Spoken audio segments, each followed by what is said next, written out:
मध्य भारत में स्थित राष्ट्रीय चंबल घड़ियाल अभयारण्य 3 राज्यों में फैले एक क्षेत्र में जलीय परिवेश जिलोटिक इकोसिस्टम की रक्षा करता है।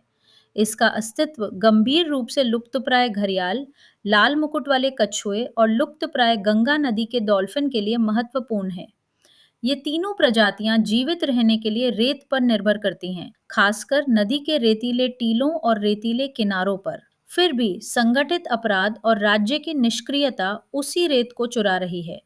इसके चलते सुप्रीम कोर्ट ने स्थानीय रेत खनन माफिया को आधुनिक डाकू कहा है। उत्तर भारत में निर्माण कार्य में आई तेजी के दौरान रेत की मांग को पूरा करने के लिए इस माफिया का उदय हुआ। अदालत एवं राष्ट्रीय हरित न्यायाधिकरण एनजीटी द्वारा इस गतिविधि पर प्रतिबंध लगाए जाने के बावजूद वे 3 राज्यों राजस्थान, मध्य प्रदेश और उत्तर प्रदेश के बीच अधिकांश क्षेत्र की उलझनों का फायदा उठाने में कामयाब रहे हैं। राज्य सरकारों ने भी माफिया के खिलाफ कार्रवाई करने की जिम्मेदारी दूसरों पर डालकर इस साजिश में सहयोग किया है। साल 2017 से 2024 के बीच अवैध रूप से खनन की गई रेत से लदी ट्रैक्टर ट्रॉलियों ने जहां वन रक्षकों और पुलिस अधिकारियों को कुचला, वहीं खननकर्ताओं ने छापेमारी के दौरान पुलिस पर गोलियां भी चलाईं।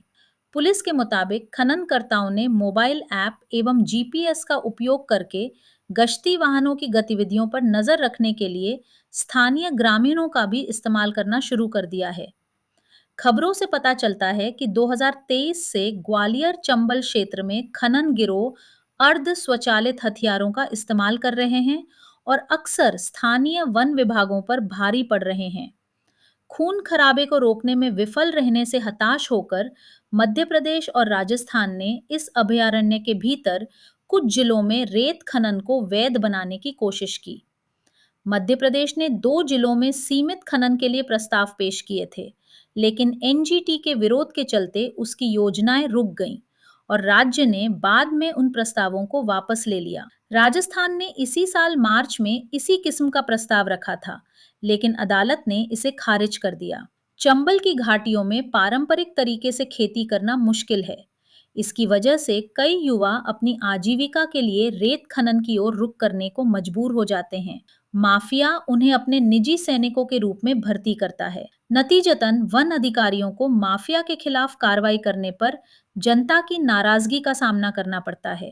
अदालत ने राजस्थान के इस कदम का स्वतः संज्ञान लिया और न्यायमूर्ति संदीप मेहता ने पिछले हफ्ते राज्य को राष्ट्रीय सुरक्षा अधिनियम और राज्य विशिष्ट गुंडा अधिनियम की याद दिलाई। अदालत की निराशा स्वाभाविक है, लेकिन हरित प्रशासन के हालिया समस्याग्रस्त इतिहास, जहां इसने नियामक की भूमिका निभाई है, के मद्देनजर अदालत द्वारा नियामक को बदलने के बजाय उसे अनुशासित करना मुनासिब है।